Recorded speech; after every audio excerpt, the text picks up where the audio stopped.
Welcome back for another installment of Fellowship of the Rink.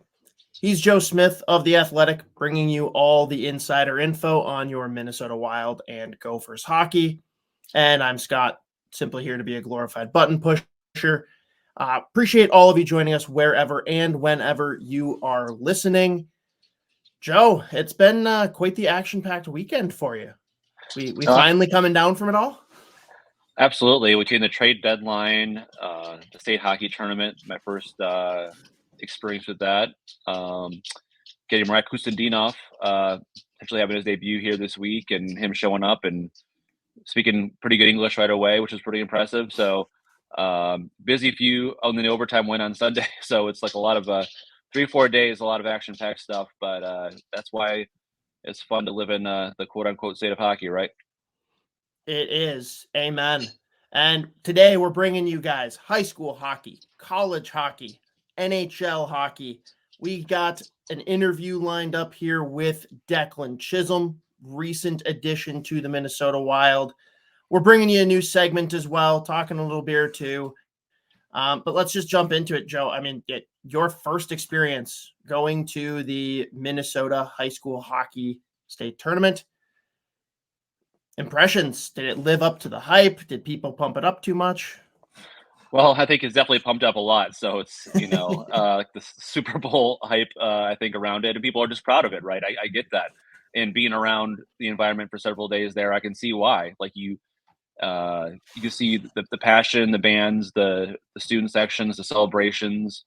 I wasn't quite expected for like the bars on 7th to be pretty packed at 9:30 in the morning on a Wednesday, so I was, the hoopla around it. I wasn't, people doing March Madness like pick'em sheets, brackets for the state hockey tournament. So that took it to another level, I think. But I think overall, going to the state final championship game on Saturday, two really good teams. Either one of them could have won that one. Standing room only crowd. You have Lou Nanne's final broadcast there. We'll talk about that a little bit sooner too. But just, it kind of couldn't have had a better ending, I think, for Lou Nanne's call there, because, Edina won. We all know his ties to Edina because, his son won it. Sons went there, grandson, but clearly it was for my first one, between the overtimes, buzzer beating win by Grand Rapids. Like overall, it was just a hell of a tournament. Yeah, and to be honest too, there's definitely been better tournaments. So there'll only be more for you to see. I know, like, it was kind of flipped this year because I always go to the Friday semifinal slates. It's kind of my brother and I's tradition for, I think we're going on 13 years now. Because you get, if there's the soft matchups in the first round, those are done and gone. And the single A can sometimes still be a blowout, especially you've, I'm sure, heard plenty of people complain about Hermantown being a single A team. They obviously ended up losing in the championship. Great run by St. Cloud. But the single A games were incredible on Friday. Double A's were both stinkers, but that was also kind of a byproduct of the top teams all year falling within two sections. We all knew 2AA and 6AA were on a collision course for that championship matchup. And like you said, Chanhassen versus Edina did not disappoint, except for, of course, all those out there who are not supporters of Edina. Well, and it was funny, went to Tom Reed's before just to check it out, and they had reserved a room for Edina fans in one, and then they had another room because Chanhassen also reserved a room there too. And so there were two like dueling rooms there, which we added to, I guess, the pregame hype and atmosphere. But yeah, Chanhassen, they're a heck of a story. Their first state tournament, a lot of seniors on that team. They had the lead early on, and that third period must have felt like 3 hours for Giles, like that. And their goaltender, the southpaw, and he was terrific. He was just every save, he was right position, didn't give up any juicy rebounds, just so poised in net there. So it was a deserving victory for them. And like I mentioned before, like it was a cool experience for me because I wanted to kind of see it through Lou Nanne's eyes since he's been there and done that. And so I got the cool experience of riding to the rink with him from his place on Thursday and kind of getting a feel for what he does pregame and all the notes he takes. And, they have line charts they give out for everybody, but he writes his own line charts on a manila folder just so he has it in his own writing and thing. And you walk around the rink with him and it's like Wayne Gretzky's in the building, right? Like everyone shakes his hand, says, I met you like 3 years ago, or I remember the state tournament, or my son played with your son, or like, and he's gracious and takes selfies and photos. And one of the players from, I think Chan Hassett asked him for a selfie or a photo. I took the photo for him and he's like, it's for my dad. And so that's a classic line, I think. But yeah, just to be there with Lou and to see all the outpouring of support, and you can see the kind of red in his eyes a little bit. He was a little bit emotional about it just because it's been such a big part of his life for so long. You think about all the years that he was playing in GM and he was still stay back and do this tournament. You could tell the outpouring of love and support, and walking out with them, like I said in my story, is like, what a way to end it. What a way to go out. This is kind of like what you dream about. You never think it'll happen, but these kids, they always surprise me, and so I just think he's a great way to send them off and great way to have my first tournament. And then I'm sure there'll be many more for me, but clearly there's some things I learned about the pregame festivities that I didn't know about before. Yeah, I was definitely one of those degenerates that was out at 9:00 on Friday at Tom Reed's. Yeah. Tell me, as far as the antics around it, like, I don't know if you checked out the Let's Play Hockey Expo.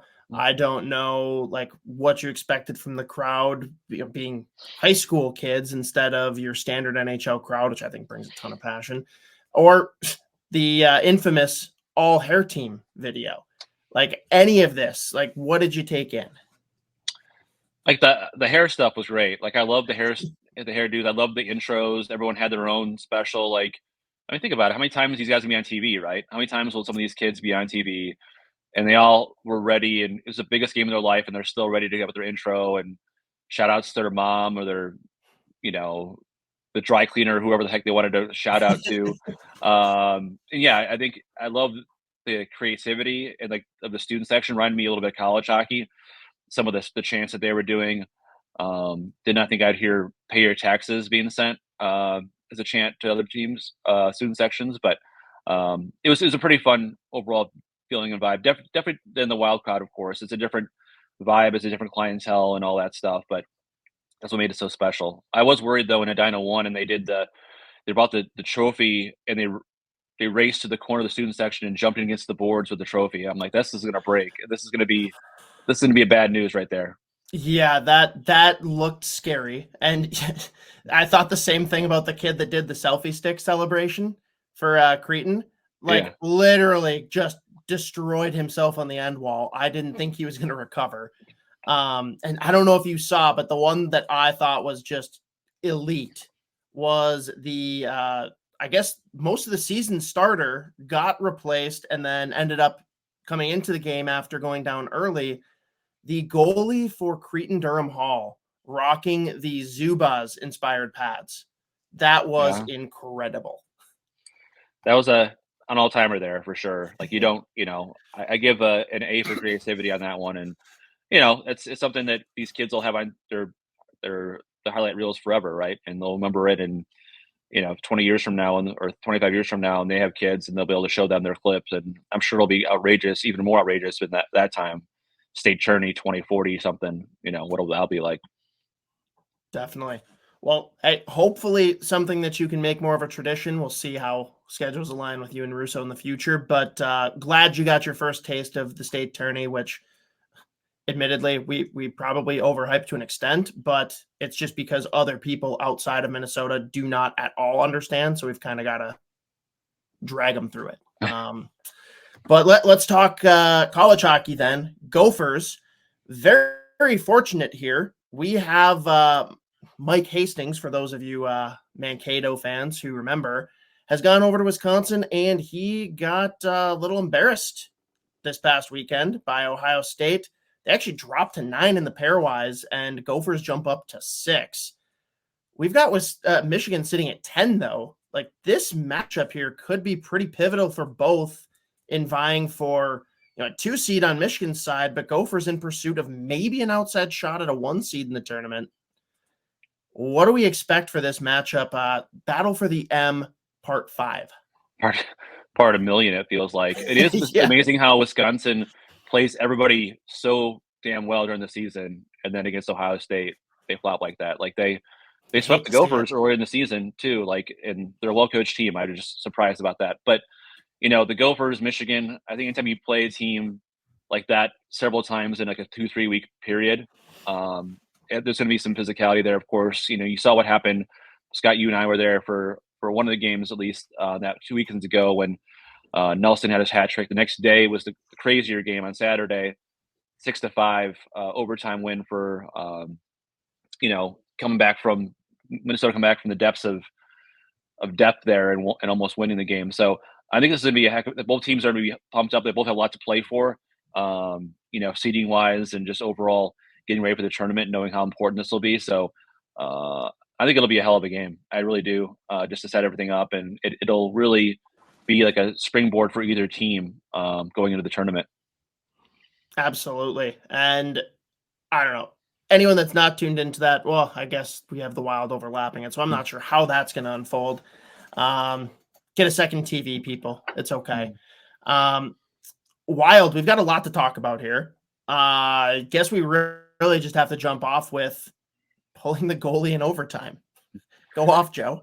Yeah, that was an OT on steroids right there. And like, it's funny watching the game live, and I saw Kirill, double back twice, and me and Russo were like, he's just waiting for Zuki to get on the ice. He's just lulling it back and forth. He just wants Zuki. And we're like, okay. He's like telling, get off the ice, everybody, And then all of a sudden, Flower was inching up the whole time, like the whole period. You're like, okay, what's up? And they pull the goalie, 4-on-3. Obviously, Boldy's goal was clutch. They win the game. Most of the people in the arena, most people in that locker room, the players did not know how risky this was, because there's been a long-standing rule that if you pull your goalie in overtime for 4-on-3 and other team scores on you in that period of time and you lose that point you got going into overtime. So the Wild could have easily, after having led the game until 2 minutes left, could have had 0 points against Nashville and really pretty much put a really huge hit on their playoff chances there. It's already kind of a slim chance as it is. But yeah, it was just incredibly gutsy move by John Hynes. The players in the room absolutely loved it. And Hynes was like, they wanted us to pull the goalie right away. They're like, every time something happened, they're like, can we do it now? Can we do it now? Can we do it now? Which is really funny to think about the guys on the bench. Like, let's just do it now. Like, no, we have to wait till the right time. We have to wait till the situation to play itself, wait till like O'Reilly and McDonough are off the ice. Let's just do this. And so it was timed perfectly and pulled off. And it just kind of, shows kind of where they are in the standings right now. They're in desperation mode. They can't really afford to lose any games at all down the stretch. Look at it, they're 6 points out as of this podcast, behind the Golden Knights, who just added 3 studs at the deadline. 9 points behind Nashville. So for projected points are concerned, the Wild, if they win the remaining 17 games, they'll have 103 points. The Predators are on pace for 97. The Golden Knights are on pace for 96. So the Wild are on pace for 87. So that just shows you the margin for error that they have is very slim to none. So, maybe that's a springboard for them. Maybe that win, the move, the coach saying, hey, like, I believe in you guys. And I think Marcus Foligno put it best. When you're nothing to lose kind of territory, you can be a dangerous team. They can maybe free themselves of some of the pressure. The deadline's over with. Some of the guys that they really love, Dewar and Duhaime, are gone. So now they've got to okay, well, this is the last 17 games. Let's see what we got, and put pressure on teams in front of them, like the Kings and Vegas, to win out. For sure. And I mean, like you mentioned, there's really no room for error here. The next 7 games for the Minnesota Wild: Arizona Coyotes, Anaheim Ducks, St. Louis Blues, Anaheim Ducks again, LA Kings, St. Louis Blues again, San Jose Sharks. Do we have to run the table on those 7 to even have a fighting chance to make a playoff spot? I mean, I think you have to go at least 6-1. I think there's, and maybe get a point in that 7th game, right? I just think you have to beat the games this week. You got to sweep the games this week. Arizona, Anaheim for sure. St. Louis has been reeling. Back-to-backs are tough, but on the road, the Kings are a team in front of you. You can't afford to lose that game. That can make up some points. Let's say they stumble a little bit, you can kind of catch them. So it's entirely possible that they can win these games. Like, you look before the break, and you thought that'd be an easy schedule, and they lost those 2 games right before the break, including against Anaheim Ducks, and blew a third period lead. Like, those are games in my mind. If you miss the playoffs by 2 or 3 points, those are the ones I'm gonna look back on and be like, this is a reason why they're not in the playoffs, because of those third period blown leads against teams that they should have beat. So that's all behind them. Can't control that now. What they control is the runway in front of them, which is obviously a relatively one of the easiest schedules in the league down the stretch. They have to take advantage of it. And what are you expecting for the goalie split moving forward through those 7 games? Like, are we still a 50-50 split? Are we starting to lean one way or the other? Well, I'll tell you this. Like, I think that Hynes was heavily leaning towards starting Fleury back-to-back in those 2 games in Arizona and Denver. And give Gustavsson credit. Like, he won, or he got points in that game in Denver, which is a hard place to play and get points in. And he admitted after the game, hey, like, that's what frustrating part is. Like, I have these really good games, and then I have 2 bad ones, and that drives teammates and coaches crazy. Which is a quote you're like, well, where did that come from? I think he's been told that a few times by the coaching staff and management. Like, hey, you have these terrific games, but then you come up with 2 bad ones, and all of a sudden it's hard for people to trust you, right? And so, which is why I think you're seeing, Fleury got the net on Sunday in that OT win. And I think Fleury can, get a couple more starts steered on the stretch, depending on how Gustavsson does. So it's an intriguing goalie situation going forward, and we can talk about this in another podcast. I don't know if it's a guarantee that Fleury's going to retire, and see what happens, because you go into this year thinking the Wild are gold and goal, right? You have, the one stopgap with Fleury, and Gustavsson come off a breakoff season, and the Wallstedt, the #1 prospect, ready to join him next year. He thought that's all set in stone. Like, this is perfect. And then this year happened. So a lot of intrigue going the next month of the season and how this plays out. But at the very least, Marc-Andre Fleury is playing some of his best hockey at the best possible time. Kind of put his money where his mouth is when he said, I don't want to leave. I want to be here with this group and fight till the possible end. And he's given them a chance to at least have that argument. So give him credit and give the team credit, because I think it really gave them a lift too. I mean, and you're going to have to get him a fruit basket or something, because that story writes itself. It is crazy though, and it feels like the most Minnesota thing ever, that right now, as we look at the bigger picture for next season, any combo of our 3 goalies could be the goalies we're going in with, between Fleury, Gustavsson, and Wallstedt. It is fascinating, and of course, we got to have something to talk about over the summer, right? Yeah, what's more fun than a goalie controversy, right? I mean, it's like that, like, coaching changes and all that stuff like that. So yeah, it's and hey, like, it could very well still be what they thought it would be, which is Gustavsson and Wallstedt. Been a tough year for Iowa overall. It's hard to really judge Wallstedt on this season because they've had so many guys in the NHL and just such a patchwork lineup. He had the 1 game in Dallas, which was kind of unfair to get thrown in that situation. It didn't look good, but not going to judge a guy based on 1 game. So it very well could be, the boring as expected, them 2, and then Fleury announces his retirement and gives him flowers and put him in the Hall of Fame right now kind of thing. But, having this year the way it played out the way it did, and Fleury play the way he is, and look like he's still having a lot of fun doing it.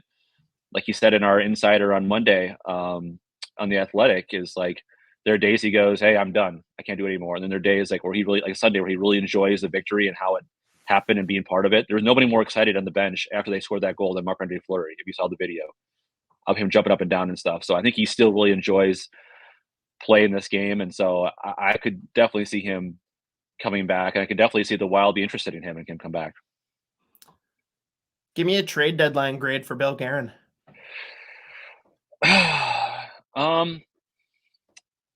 Like maybe B- or B. Like, I mean, it's hard because you didn't really have much to sell, right? You knew he wasn't going to buy, and so essentially you grade him on what did he get for the 3 guys you thought he was going to trade, right? Mm-hmm. Duhaime, and Maroon. I thought a 3rd round pick, even though it's a few years from now, for Duhaime was really good. You're not going to re-sign him in the offseason, or don't plan to. Getting Dewar for a later round pick was good. Maroon, you got him for a 7th round pick back in July. He's coming off back surgery. You weren't going to probably re-sign him. So you're getting some assets in those drafts, pushing it out a little bit. So considering you didn't think that they were going to buy and then selling, they were able to make some trades for those guys. So I think you did okay. Like it's more disappointing, I think, for Wild fans that this is where they were at. Last year they had 5 trades added at the deadline, bolstered up. This year, if people thought that they would have some really big names to deal if they really fell off the map, Zuccarello, Hartman, and Foligno, but those guys are signed and they're not going anywhere. So really for what he could do or what he had, I mean, I think it was kind of as expected. So getting some draft capital and assets for those guys, I think he did pretty good. Did all right.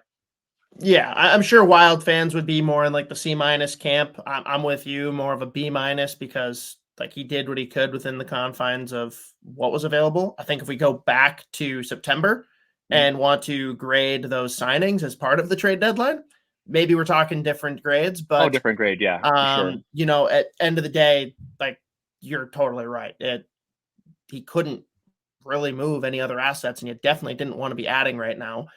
But we do have an addition, of course, by way of ELC, Marat Khusnutdinov.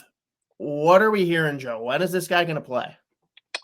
This week, and like this podcast comes out Wednesday, so you might have already made his debut on Tuesday before this comes out, but definitely this week. And I'll tell you, it's an impressive kid. Like we did this interview with him the other day, and you know how long it takes some guys to come over to get comfortable in English or just without. And he had a translator like on the phone, but he was trying his best to do everything in English, and he was laughing, he was smiling, he was showing his personality. In English, asked about Kirill Kaprizov, he was like, "Good guy, free taxi." He has these one-liners that were really right off the tongue there. So I think the fans will enjoy his personality. Teammates have already enjoyed his passion for the game and his skills. Like he's really well-rounded two-way player, tenacious. He's fast. He's really good on his edges.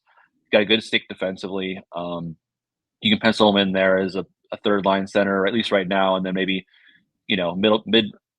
middle lineup center, I think, at this point. But they're going to bring him along slowly. They want to make sure he hadn't skated for a while after the Sochi lost in the playoffs, and he couldn't skate during the immigration process. And he got here on Friday night after a long flight, and then just getting used to the time change. So I think overall, I don't think they want to put too much expectations on this kid. He's not a savior. He's not a guy who's going to carry him on their back to the playoffs, but he's definitely, for a team that didn't do much at the deadline, kind of an intriguing ad just to see how he looks and what this could mean for next year going forward, having him and Ogren coming over, playing pro hockey next year. And he's looked really good. And Riley Height, who I'll have a feature on coming up soon in the Athletic, tearing up the WHL and looking like he'll get every chance in the world to play, make the team next year. So for a team that doesn't have a lot of cap space and doesn't have room in free agency, those are the things I think Wild fans can kind of look at as like the new blood coming in and seeing if they can all this talk about the prospect pool for years. And now you're going to start to see a few of those names pop in there. Yeah. And fans, you got to understand, like, I love Duhaime and Dewar as much as the next person. The reason that they needed to be traded is because of these names that Joe's dropping. Like there needs to be roster spots, especially with some of the contracts we're stuck with. You got to find room for these guys to get in and have an opportunity with this team, because we've seen it before and you've all complained about guys not getting a chance, a la, an Adam Beckman of more recent note.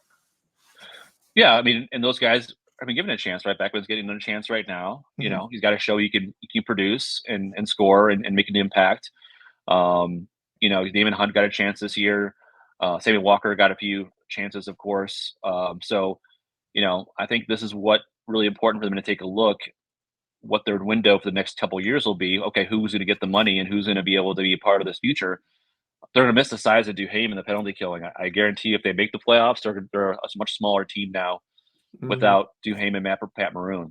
But I think if you see Khusnutdinov come in here, and you won't see Ogren or Yurov right now, but those guys are coming soon. So it could be an infusion of youth and energy and new set of skill that could really I think give a boost to a very veteran-laden team that's, kind of trying to get over the hump and get over that mental hurdle of winning a first-round playoff series. So kind of a mix of trying to fight for the playoffs while also getting a look at what the future might be here in Khusnutdinov. Yes, and for all of those guys that we're talking about, head over to our YouTube channel, the Soda Pod. Spoke Z has actually clipped highlight reels of all of these prospects. We've had Ogren and Urov up for a while. I know Riley Height a couple weeks ago, and just dropped over the weekend Marat Khusnutdinov, and it's a meaty one. It's like 16 minutes of pure happiness. This is a guy that, again, we're going to see where he settles out here. Right now, we're looking at a middle six center. Maybe he can grow beyond that, but this is a guy that's already got the makings with what he's doing in the media, with his style of play and his give a shit meter being so low. Mm-hmm. Like, this is a guy that's going to be an immediate fan favorite, and I'm just excited to see that first action. Hopefully tonight, as we record this, against the Arizona Coyotes. But until then, we're on Khusnutdinov watch. Joe, before we get into the interview then, why don't we just talk real quick? What have you been seeing from newest defensive addition to the Wild, Declan Chisholm? Obviously, he's a very good skater, puck mover, naturally gifted on the power play. They saw that in the minors and in Winnipeg as well. A lot of confidence with the puck. I think he's a guy that, when the Wild lost Spurgeon for the year, I think we all thought, and even Bill Guerin thought, that he might try to add a blue liner before the deadline. And then he kind of realized where they were in the standings and also what the prices were crazy high for like the Walkers of the world and blue liners around the league. So I think it was kind of a smart ad of taking advantage of their high draft pick slot in the waiver wire claim at that particular point to get Chisholm. I think other teams would have been interested in him as well. So kind of a low risk ad, a guy who's an RFA after the season, and you can see the way he plays and fits into the room where he could certainly be that, third pairing guy next year with Zach Bogosian, who was signed to a 2-year extension. We didn't mention him this time, but you look at the top six next year, assuming everybody's healthy, of Faber, Middleton, Spurgeon, Brodin, and Chisholm, and Bogosian with the 7th D of whether it's Merrill or Mermis or someone to be named later. That's a pretty good group if they're healthy. So a guy that you added on the cheap, and obviously, as we see in this interview, really good personality, a fun guy. And I think this pod, for me, Scott, was more about to get to know you about this kid, where he came from. I think his grandfather got him started in hurling a long time ago. Just lives in North Loop down the street from where I live, and just exploring the city, and just another dog lover like both of us as well. But it's a fun interview with him and get to know him because he'll be around here, I think, for a little while. Beautiful. Let's kick it over. This interview with Declan Chisholm is brought to you by our friends at Waggle Golf. Waggle Golf believes what you wear on the course should reflect your individuality, who you are, where you're from, your hobbies, interests, and passions. All the stuff that makes you, well, you. That's why every design is inspired by the desire to create a piece of apparel that strikes a chord when you see it. It makes you say, wow, that was made for me. Because in a lot of ways, it was. Ready to get your waggle on? Head over to getyourwaggleon.com. Use promo code SP10 to take 10% off the entire order. And also go check out the new storefront out in Maple Grove. Very exciting. Go out. I know Joe just received his package from them. Immediately just texts me and says, oh my gosh, this fabric is so great. I can't wait to wear this. It's a pretty slick look, yeah. There's some good ones for even the good summer look too, like the light blue and stuff is better for, and golf season is starting pretty soon, it looks like, with the weather that we have now. Boom. All right, get your waggle on today, folks.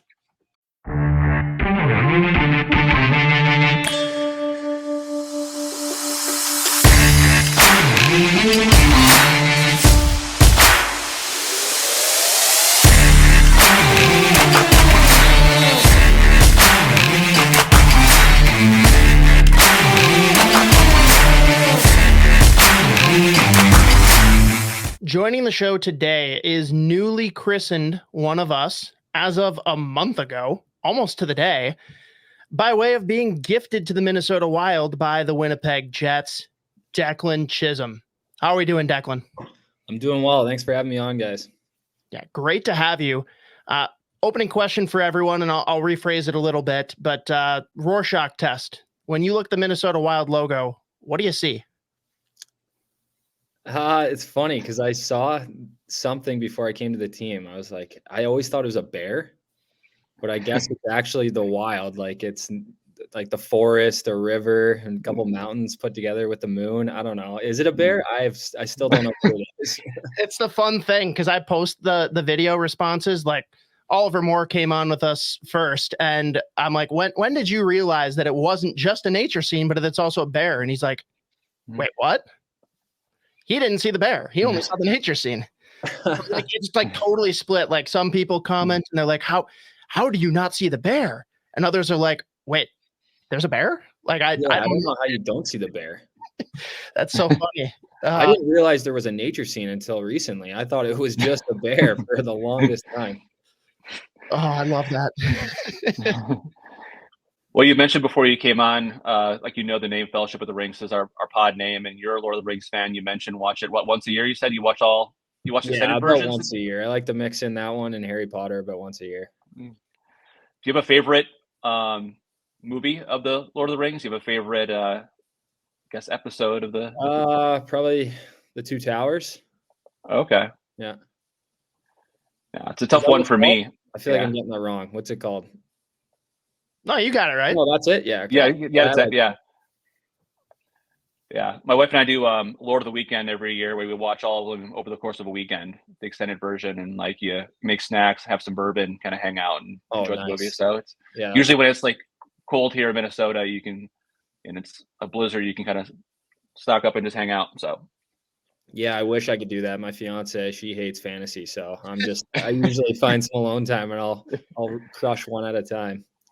Well, when you're married, I guess she'll marry into that interest, maybe potentially. Yeah, well, it hasn't worked yet, so we'll see. Yeah, what do you have to do then for her? Like, what's the go-to show? Like, I'm currently watching The Bachelor because, Yeah, I'm there too. It's The Bachelor, and then anytime she gets to pick a movie, it's a rom-com. So I'll have to sit through a rom-com, which I don't usually mind, but there's only so many I can watch. But see, the cheat code, like the two best rom-coms, and I've like fought my wife on this. Like she didn't think either counted, and then I sent it to the internet, and people were very divided. But I think Wedding Crashers is absolutely a rom-com, and I can watch that over and over. And my guilty pleasure one is Forgetting Sarah Marshall. Okay, yeah, I like that one too. But yeah, I don't know if she would agree that Wedding Crashers is a rom-com. I would watch that over and over again too. That's like one of my favorite movies. I mean, it's a romantic comedy. The whole movie is about Owen Wilson pursuing the girl. And yeah, true. Comedy. You tell me what it is if it's not a romantic comedy. I'm on board. I'm on board for that. Well, you and your fiance have been through a lot the last month, it seems like, with the move. And I know it's different for everybody going through it the first, second time going through waivers. Just what was that day and those hours like? People take it for granted, just a transaction on Twitter that some guy goes on waivers and has 24 hours. But what were those hours like when you're kind of in limbo there? It was definitely stressful. I had All-Star break booked already. I was going to Miami. So I got the message just before I was about to leave. And, I called my agent right away. I was like, okay, what do I do? Do I stay now? And he was like, no, just go on your vacation and we'll figure it out from there. And, I was in Miami. The first day was definitely really stressful. We were counting down the hours as soon it was Monday morning. I had texts from my family members and calls from friends and everything, wondering what was going on. And I had no clue. And then it came down to legit 2:01. I got a call from the assistant GM of the Jets, and he let me know the Wild picked me up, and it was just a great time. Me and my fiance celebrated, and then I let everyone else know. Worst places to be than Miami and like the beach for that process, right? Yeah, exactly. I couldn't complain. And I mean, you got like moderately more tropical coming down to Minnesota, right? Oh yeah. No, I mean, I don't know. The weather's pretty similar, but it's actually getting nice now. Yeah, you'll like the summers, but so I mean, talk about though coming to Minnesota. Like everyone knows, it's pretty public knowledge, especially this year, the bad blood between Winnipeg and Minnesota. Did that like make it weird coming to Minnesota at all, or was that just a non-event? No, that was a non-factor. I mean, I didn't even play in those games, and that didn't really affect me at all. But the only thing I really knew about Minnesota is a lot of guys on the Jets were from here, and that made me excited. Yeah, they were hyping up the state. They love the state and they love Minneapolis, so I was excited. I heard good things. Well, so like, what kind of insider info did you get from some of those guys? Like, let me think. We got Nate Schmidt, we got Neil Pionk, Alex Iafallo, Dylan Sandberg. Anyone else? Tony Nato. There we go. Yep. Like, did they tell you anything like good, bad about Minnesota, or did they tell you about any of like our really weird quirks and things that are just different here than everywhere else? Not really. They said there was good restaurants, good food, and then they knew a few of the guys on the team, and they had great things to say about just the team in general, and that the guys seemed like really good guys. So that made me excited. And then they were just saying it's God's state, so they were like, "You're welcome." Well, before you got here, obviously you grew up in Ontario, and I was curious about hurling. And kind of your grandpa getting you started in that. Like, was that your first sport, or that just one of that's something your first passion was getting into that because of him? Or what is that sport like, I guess, to describe it? I just loved sports in general growing up. I played pretty much everything just with my buddies. But, my first sport was probably soccer and then hockey. But I play hurling on the side with my granddad and my cousins and my brothers. We just play for fun. It's not something we took too seriously, I bet you my granddad would be probably wiping the floor with us if he was going hard. But, that was just like a cool thing to have in the family that he did growing up, and he was really good at. And that was just something we could bond over. And he loved sports. And I think he brought the intensity into cheering me on into games that he had in hurling. So it was cool to see.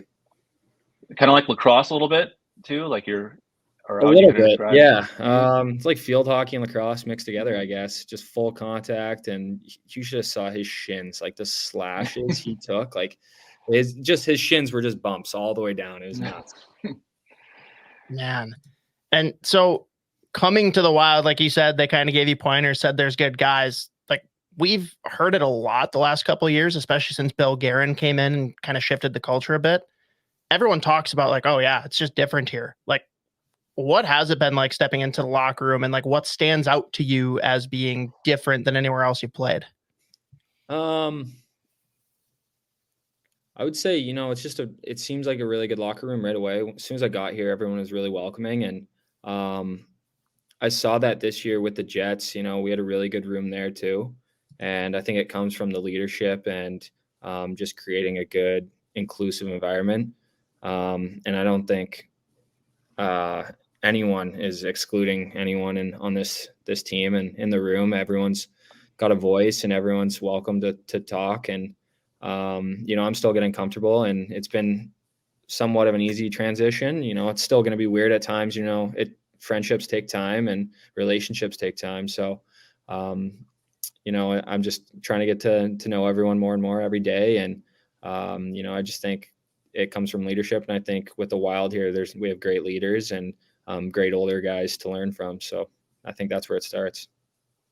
What was your first impression of Marc-Andre Fleury? I'm sure he's legendary around the league of like, this is a guy you want to play with, and this guy's just different. Like, I'm sure you had a few even early bag skates with him as you were getting used to it. Like, what was your impression of him? That he's just having the time of his life still after 1,000 games. And, Nate Schmidt was hyping him up before I came. He said, "You're going to love Fleury. He's the best teammate I've ever had." And, it was crazy to see, because I watched him growing up, and, he was like, of course, one of my favorite goalies growing up. And just to see how humble he is and that he still works at his craft every day. I don't know if I could do that at 1,000 games. I don't know if I'd take the same advice from a coach, but he's still attacking the game like he's a young goalie in the league. And, he just wants to get better every day. And I think the biggest thing I notice is, when we go over warmups and stuff, I've never seen a goalie have so much fun and take 30 shots in a row, trying to save every single one, diving back and forth, and he's having a blast. And I've never seen that before. And for him to be over 1,000 games now, the GOAT, and doing that still, it puts a smile on my face every time. And it's nice to see him love the game that much. And I think it brings a lot of joy in the room. You mentioned watching Fleury grow up. Who were the guys you watched as players growing up and maybe wanted to model your game after, you as a defenseman and that kind of thing? When I was really young, not a defenseman, but I really loved Joe Sakic. He was one of my favorite players ever. And I really liked Colorado when I was really, really young. And as a D-man, I don't know, Victor Hedman I always liked growing up. And of course, Erik Karlsson was an absolute stud on Ottawa at the time, and loved watching an offensive defenseman. So, I just kind of pick little things out of guys' games that I really liked, and I want to apply that to my game. So, yeah, I think it was a few guys. What's the first NHL game you ever been to in person? I don't remember. It was a Leafs game for sure. I don't know who they were playing.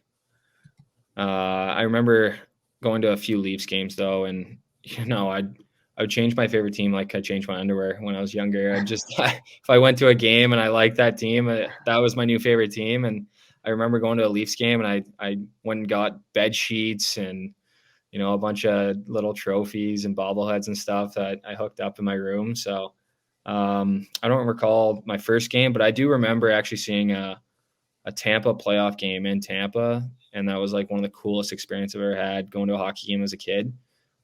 Just the atmosphere and everything was awesome. So, yeah.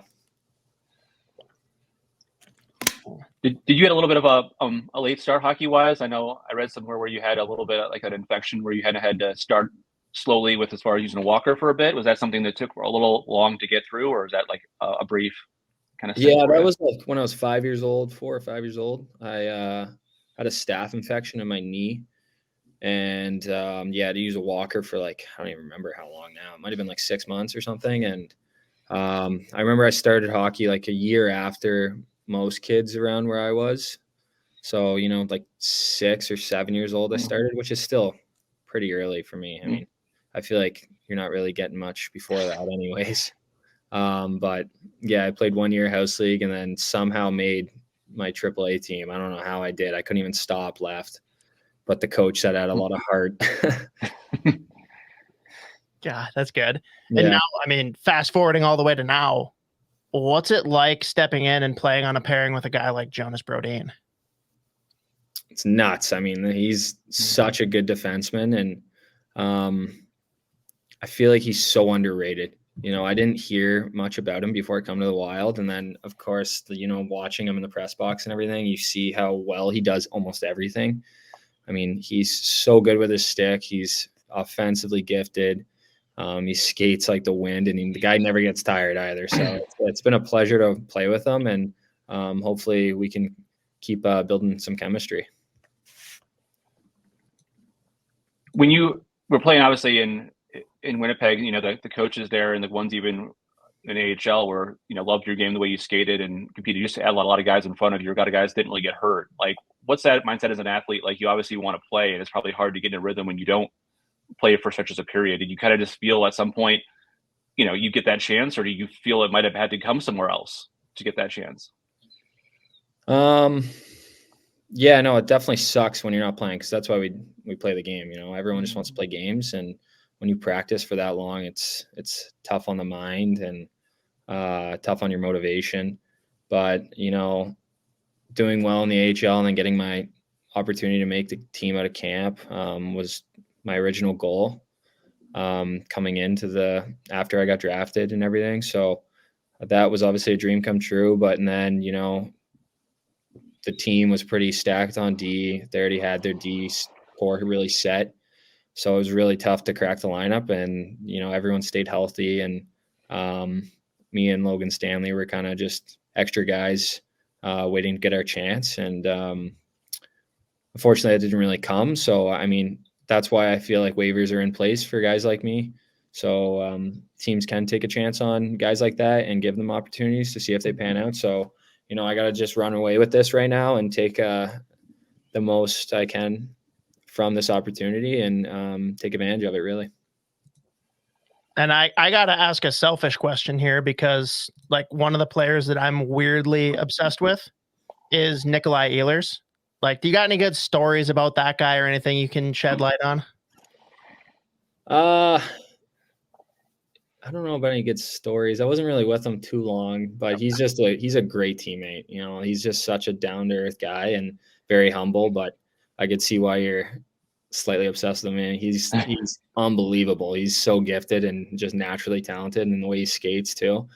All I can say is great things about him though. He's a good guy and a great teammate. And then also, he's there if you ever need tips or advice about anything around the rink. We'll take that. You're out of the hotel now. You're in found your spot, an apartment in north of Minneapolis, in my neighborhood, in the area. Is there any places you went to that you're like, hey, this is a really cool spot that you really, for dinner wise, you and your fiance, or like a coffee stop that is your must go to place before or after games? We actually haven't been out that much yet. I mean, she's away in London right now, so I think we only had like 5 days together there, and we cooked most of the time. But I'm loving the area. The North Loop there is great. It seems like there's restaurants everywhere. All the guys are hyping up Bar La Grassa and Billy Sushi. I got to try apparently. Sushi. Yeah.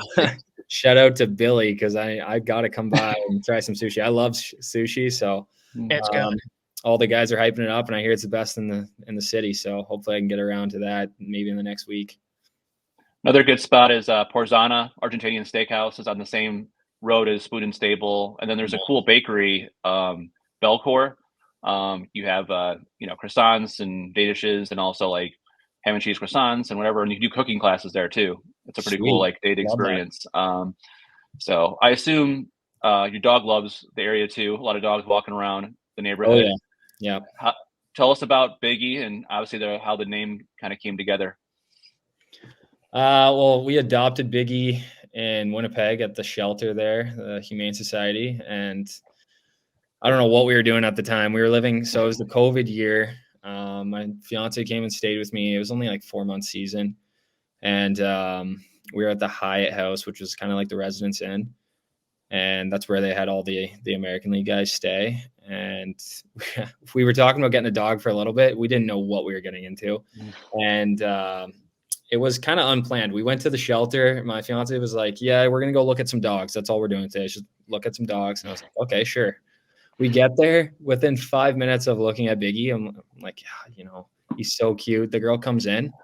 So, you ready to sign the papers? And I'm like, what? That's what we're doing here? And she goes, well, you can if you want right now. And we took like 5 minutes to discuss it, probably needed longer, and then signed the papers and brought him back. And my God, the first month or two was living hell. I mean, he was ripping apart the place, peeing everywhere. So we had to take some time and train him, which was a part-time job really.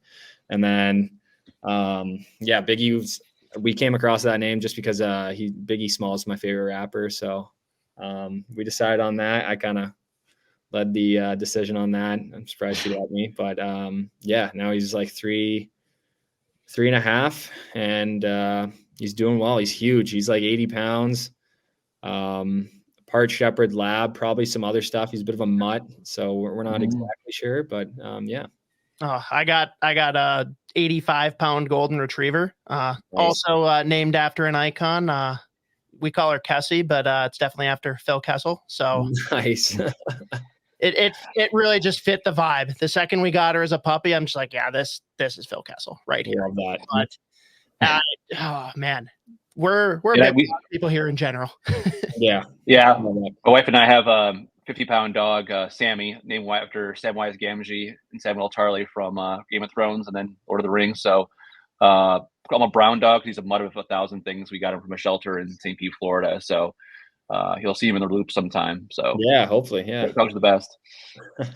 Now, are you a beer guy, wine guy, whiskey guy? None of the above. Like, what's your flavor?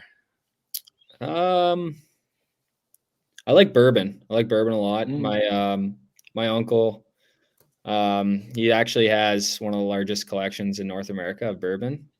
Oh, really? Collections. Yeah. So, whenever we get our family together, we're always tasting really nice bourbons, and he'll crack open a new bottle or something and let us taste it. So I've had some good bourbon nights with him, and I feel like he's kind of changed my palate to really liking bourbon over the years. Okay. What's the best you've had? Tough to say. I don't. It can be more than one. We won't limit you. I'm trying to think of this one bottle. It was called something Angels. It was Angels Envy. Is it Angels Envy? Yeah, Angels Envy. Yeah. It was I think it was a one of a kind bottle though that he got at an auction, and it was really good. Okay, that's a popular one for sure. Like that's like basically like aged in port wine barrels, so it's really nice. Just got a nice clean finish on it. But I'm a sucker for bourbon, so I love bourbon too. We can become friends over that, no problem. Yeah, absolutely. Where's your uncle located? I have to do a hometown visit for that. Where's your uncle located? He's in Yorkville, Toronto. We can get there. You mentioned Biggie, a favorite rapper. Do you have any favorite bands or concerts you've been to? Like any top three concerts you've been to in your life? Top concert I ever went to was Coldplay for sure in Naples, Italy. We saw them, which was insane venue, and we had floor tickets and everything. It was the most insane concert I've ever been to. I mean, I would recommend that for anyone, and that definitely tops it. And then I'm a huge Lumineers fan, so I'd say Lumineers is up there for me. I've seen them like 3 times, so anytime I get a chance to go see them, I go. So, was that the bucket list concert, or is there a place that you're like, I need to see this band at this venue before I die? I feel like that might have been the bucket list concert. I don't know. Coldplay was kind of like, I never thought I'd get the chance to see them really. And then we were going on vacation in Italy, me and my fiance, and that's where it ended up. They were playing in Naples, and we were staying in Naples that weekend. So it ended up working out, and it was definitely the bucket list concert. That's very cool. Yeah, it was awesome. I think my biggest one was seeing Kings of Leon in Barcelona, Spain. That'd be cool. On the Mediterranean Sea, there's in sand on the beach, basically. So it was a pretty cool show. I've seen them a few times, but that was and it started to rain at the end. Ham on the fire, and then everybody's it was it was straight out of a movie. Yeah, it was a rom-com, right? Yeah. You guys make me sound so lame. Like my bucket list concert, which I never thought I would, because one of my favorite bands is Dispatch, and they had broken up for a long time, and then miraculously got back together and played at Red Rocks, and I don't think I'll ever beat that. But again, I'm definitely not the music goer like you guys. Do you want Zach Bryan at Red Rock would be another one for me, I think. Bucket list. Have you been to Red Rock? I haven't, but my in-laws have, and they hyped it up. I want to go. Do it, yeah. Since you're now a rom-com guy, thanks to Kate, I ask these people this question all the time to people because I think it's really kind of a fun and revealing one. Is how did you propose?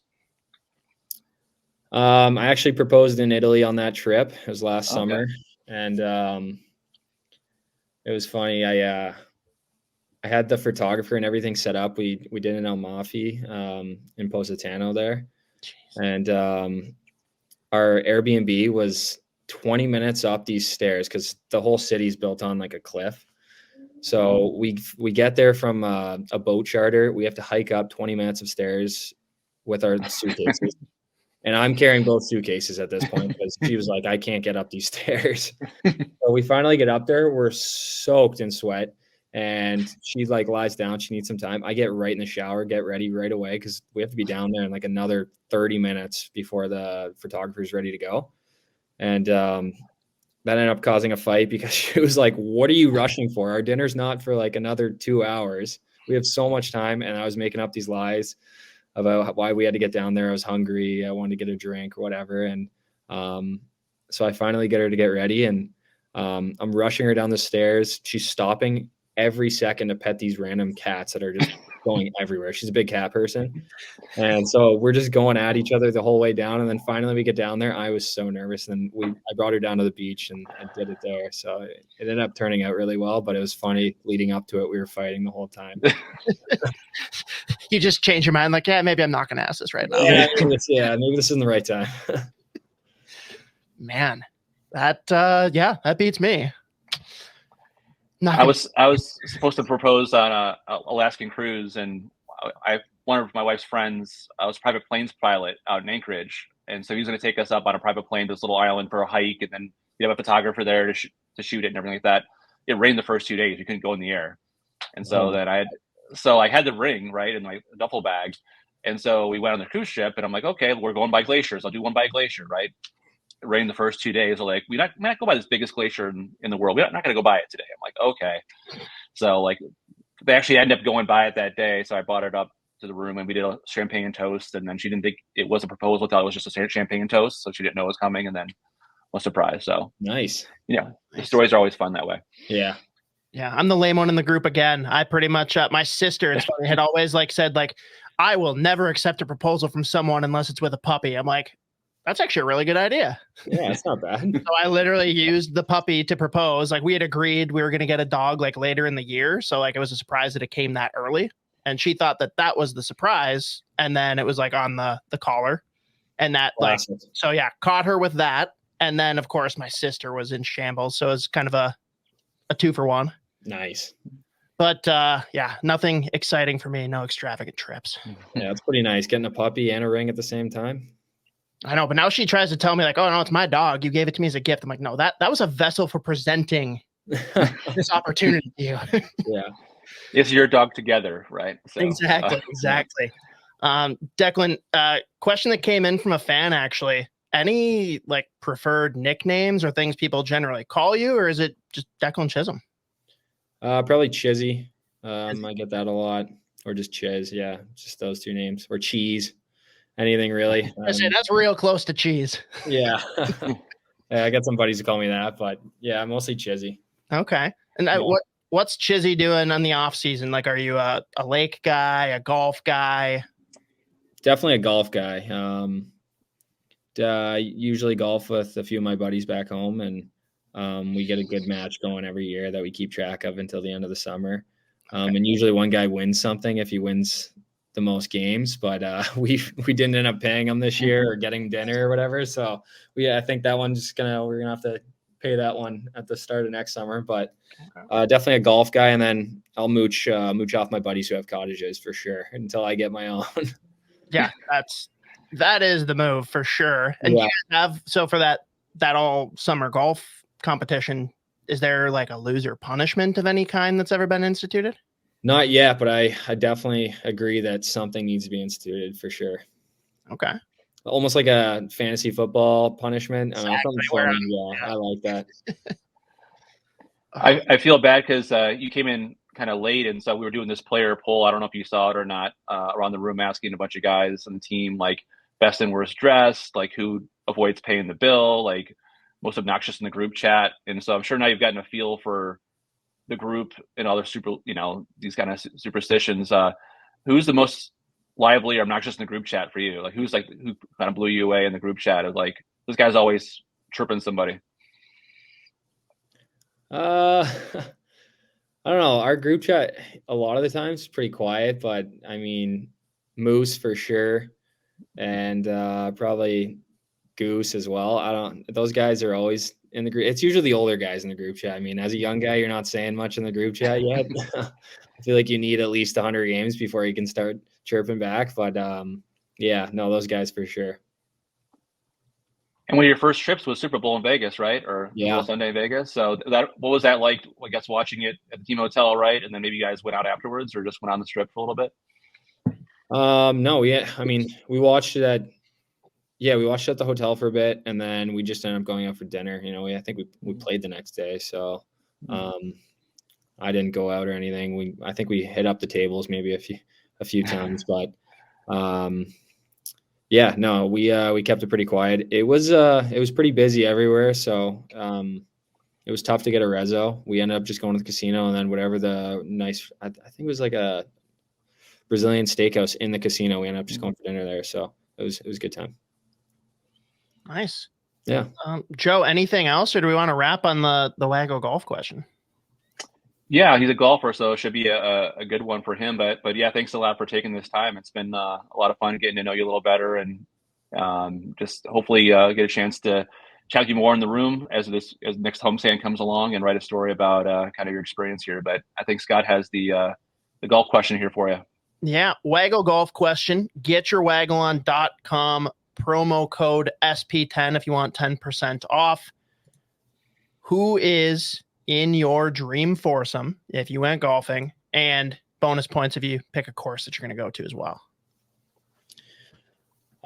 Dream foursome for sure. Tiger Woods. Gotta get him in there. He's the GOAT. Probably Rory. Okay. I'm Irish, so that'd be kind of cool to golf with him. And then who else? Maybe Ricky. I'm a big Ricky guy. Yeah, big fan of his. And then DJ. I like DJ. Or actually maybe Phil. Get another lefty in there. I'm a lefty. So you lefty? Okay. Okay. Now you're the fourth person we've asked this, and you're the second. Oliver Moore was the first. I think you just wrote yourself out of your own dream. Yeah, I did. You can drive the cart, I guess. You can drive the cart for one of them. Yeah. No, I'm driving solo in the cart. Driving solo. Okay. Don't even want to hop in with one of that. I like it. All right. And then course would probably be Pebble Beach. I haven't golfed there, always wanted to, so that'd be sweet to golf there. Nice. There's quite a few nice courses in Minnesota here if you end up sticking around for the summertime. And the best golfers I think on the team now are, if I'm not mistaken, Matt Boldy and Ryan Hartman. So I'm sure they can hook you up with a spot somewhere and take some money off your hands a little bit. Yeah, I definitely don't stand a chance against those guys. But yeah, we'll see. Hopefully I can get a couple of rounds in the summertime. I hear the couple guys stay around. So yeah, we'll see. Love it. Well, thank you again, Declan. Awesome getting to know you a little bit better. I know the fans are going to love it. But best of luck with the rest of the season, and talk to you again here soon, hopefully. Yeah, thanks for having me, guys. Awesome. Thank you again, Declan Chisholm, for jumping on with us. Again, hope this is a little bit of a glimpse into, who Declan is, or, Chizzy, whatever we want to go with here. But get used to him here, fans. We, at least as of now, we're pretty confident that this is going to be a guy that's playing this coming season with the Wild. But yes, more to come. We'll try to keep delivering with great interviews like what we had here with Declan. But Joe, we've got a new segment here, and we're certainly waiting on potential names. We're kind of fumbling through it, but brought to you by our good friends at Barrel Theory. Yes, that's right. We have an official partnership now. I am sipping on the Shooter McGavin, which is one of my favorite beers they have. Incredible, just easy drinking IPA, even though it is actually an 8.2%. Wow. That will absolutely bury you on the golf course. And you know what? The way I golf, it doesn't matter. I'm probably better off using that as an excuse. But the least hot take ever, I think Shooter McGavin is a top 5 villain, top 5 antagonist in movies. Like, it's just elite. And you've seen the persona of the spoof account on Twitter just grow and grow by leaps and bounds. I don't know, Joe. I just, everything about Shooter McGavin, the beer, the persona, it's just everything I need. It's class A swag right there. The movie is great, and he makes the movie, right? Adam Sandler is a star, but it doesn't get nearly good without the foil there of Shooter McGavin and the video dream of him and Shooter's and his grandmother and stuff like that, and like the kiss. It was incredible. So yeah, the large than life persona, the swag, all the fun. I think it's all part of that experience that they bring with the beer here. Elite. But off of that very not hot take, we're now bringing you a weekly hot takes segment, which we are currently coining Keyboard Warriors. Again, accepting other submissions. because ideally this segment will be driven by you, the listeners. We'll be making weekly posts on social, seeking your hottest takes. Alternately, if you see audacious takes on Twitter or someone that's just being an idiot, we encourage you to link those posts directly in the comments as well. This week, since we haven't put a post out yet, I'm going to fall on the sword with a hot take coming out of the trade deadline. Looking forward to the Stanley Cup playoffs. I think a low-key winner that's not being talked about enough at the NHL trade deadline, and a team that I think is poised to be the biggest concern for people in the Western Conference, the Winnipeg Jets. And yes, Wild fans, that's probably not a team name you want to hear. Anthony LaPanta, I hope you were sitting down for that if you're listening. But this is a team for me, Joe, that, I mean, right now, as we speak on Tuesday, they have 2 points to gain on the Dallas Stars for leading the Central with 2 games in hand. And this is a team that has really rebuilt itself. Very similar to what we saw with the Minnesota Wild when Bill Guerin came in and decided to buy out the contracts of Suter and Parise. He got rid of Blake Wheeler, who, to people on the outside looking in, wouldn't have thought was a problem. We've clearly seen that the team has responded to him being sent away, as well as a trade that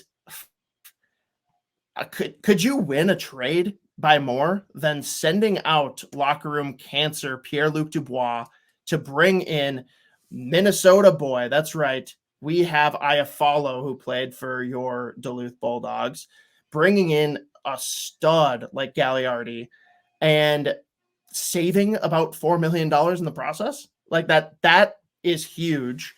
You have who I think is really got to be in the conversation for the Hart Trophy right now in Connor Hellebuyck. Mm-hmm. This is right now the best goalie in the league for me. And come playoff time, that alone is enough to destroy you. But we have a big physical roster for these Winnipeg Jets that is deep in the forward group. Now, they're definitely lacking on the blue line. They've got some guys there, but look back to the back-to-back cups for the Pittsburgh Penguins, 16 and 17. Blue line was nothing to write home about, and they beat the Sharks, or sorry, not the Sharks. They beat the Predators without Chris Letang. I think that when you look at their lineup, like, again, top to bottom in the forward group, it's strong, but you've got a top 6 that includes, in any order, Kyle Connor, Mark Scheifele, Nikolai Ehlers, Sean Monahan, Tyler Toffoli, and Mr. Gagliardi. That's not a team I want to play come playoff time, personally. And if they can get that 1 seed in the Central, I know we said it about Colorado last year, but I'll be honest, I thought Seattle was going to give them fits. I didn't like the matchup for them. If you can avoid playing Dallas or Colorado in that opening round and let them beat the crap out of each other, you are so well poised to go on a run. And in my mind, it's either representing in the Western Conference Finals or even making that push to the Stanley Cup Finals. Joe, feel free to bludgeon me for this horrendous hot take. Great, Winnipeg. I give them all the credit in the world. A heck of a run this year. Arguably one of the best goalies in the world. I get it. You surpass Dallas and Colorado. Who do you get in first round? Vegas Golden Knights? Okay. Because they're one of the bottom wild cards teams right now, okay? Or do you get Nashville Predators, one of the hottest teams in the league second half of the season? I don't know. I think the Western Conference is going to be a bloodbath altogether. I think the first round is really going to take a lot out of teams. Colorado got heavier. Vegas added 3 big names at the deadline. They're obviously fighting for that last playoff spot right now, but a lot of things can change in the last 15, 16 games. Yep. And like Winnipeg would be a great story, especially after the whole fan issue going like a few months ago and the owner talking about needing to, resell in the fan base. But I don't know. It's hard for me to pick them over the Avs or Dallas, who I thought going into the year might have been the Cup favorite for me, and Edmonton, who, if they get any shred of goaltending with McDavid, is how hungry he is right now, and Draisaitl, I mean, I wouldn't want to play them either. So the Western Conference, like, if you're the Minnesota Wild and you're like, you missed the playoffs this year, like, I mean, they're not going on a run in these teams. The way You're missing out on a 5-game series. So, I mean, it's going to be a terrific Western Conference. And all the years that the Eastern Conference was the better conference or like the deeper conference. You're seeing right now how the West just is adding up, and none of these teams. I don't know if I want to play any of these teams in the first round, right? Winnipeg, Dallas, Colorado, then Vegas and Nashville, the wild card. And Nashville may be the weakest team, but they're playing the best out in the stretch. So, or the Kings might be kind of dropping off a little bit, but other than that, it's gonna be one heck of a playoffs. It'll be fun to watch, no matter who's in it. It's not the worst hot take in the world, but that's why they call it hot takes, right? Because not everybody's going to believe in it. So, and for me too, part of it is just the limited assets they had to give up to legitimately fortify this team. They brought in what they need in goal scoring from Toffoli. That guy's a gamer, especially come playoff time. Monahan has rejuvenated his career, and tip of the cap to the Montreal Canadiens, who received a first-round pick to take his contract and then received a first-round pick to send him out. That is masterclass GM work. And then again, what they did in the summer, which I'm going to loosely include in this. I actually, Joe, I mean, the NHL loves their storylines. I think Gary Bettman is working the puppet strings behind the scenes. We're going to get Winnipeg, LA first round matchup. Bring Pierre-Luc Dubois back to Winnipeg. It's going to be electric, and that is, I think, the best matchup for them. Well, it would be the best matchup for them, and it'd be a heck of a storyline, no doubt. And the good thing, if the Jets go all the way, is Rick Bowness gets a Stanley Cup, one of the best people in hockey. So saw him a lot in Tampa, and I covered the team there, and hard to wipe a smile off his face no matter what happens going on in the season. So good stuff. Before we kind of wrap this whole it is crazy real quick, Joe. We go back to the playoff series they lost this past year. That post-game presser from Bowness, literally carving the team, calling them jellyfish, calling them cowards, to where we are now. It's pretty spectacular, is it not? Like, a lot of work had to go in over the offseason to right the ship and get this team settled back to where they are.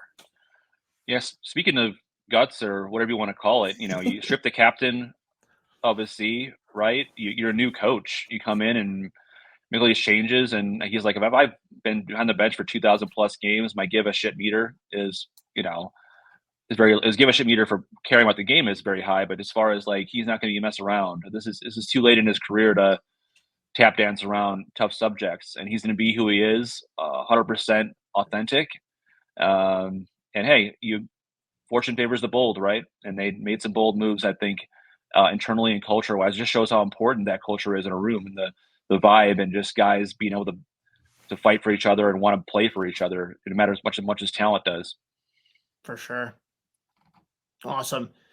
Anything then, Joe, in closing, anything we want to touch on, recent stories, upcoming pieces that you and Russo are working on for The Athletic? Yeah, absolutely. We had that insider run on Monday. It talks a lot about our analysis of the deadline and where the Wild are as an organization. Talked to Marc-Andre Fleury about his future. Some tea leaves there you can read from some of his comments. Khusnutdinov had a feature on him.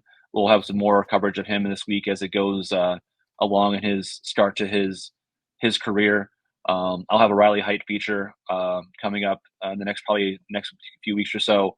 I just talked to him and some people around him on why this year has been special, why he could be a guy who can make an impact as early as next year for the Minnesota Wild. So a lot of fun stuff coming now. The deadline is over. You can kind of look forward to what analysis of this year, the goalie situation, Brock Faber for Calder potential type stories. So we'll have them all in The Athletic. And there is a $1 a month promo going on right now for 12 months at The Athletic. So if you're not a current subscriber and want to join, just click on any one of our links to our stories, like the Lou Nanne one or Khusnutdinov or our weekly insiders.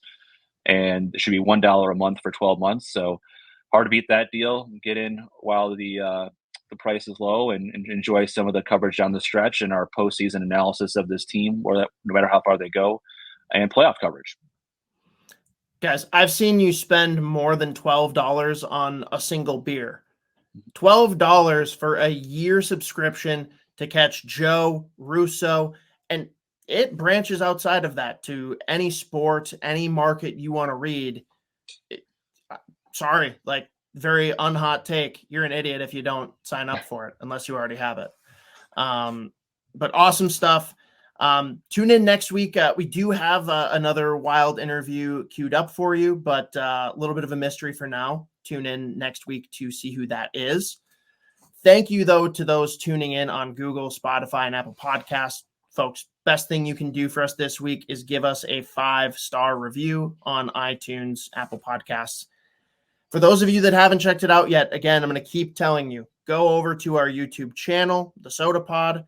Whether you want to see these podcasts we're recording viewed live, whether you want to see some of the clips from the interviews we're pulling, beer reviews, and of course, as I mentioned before, Spoke Z's highlight reels for the prospects coming in here soon.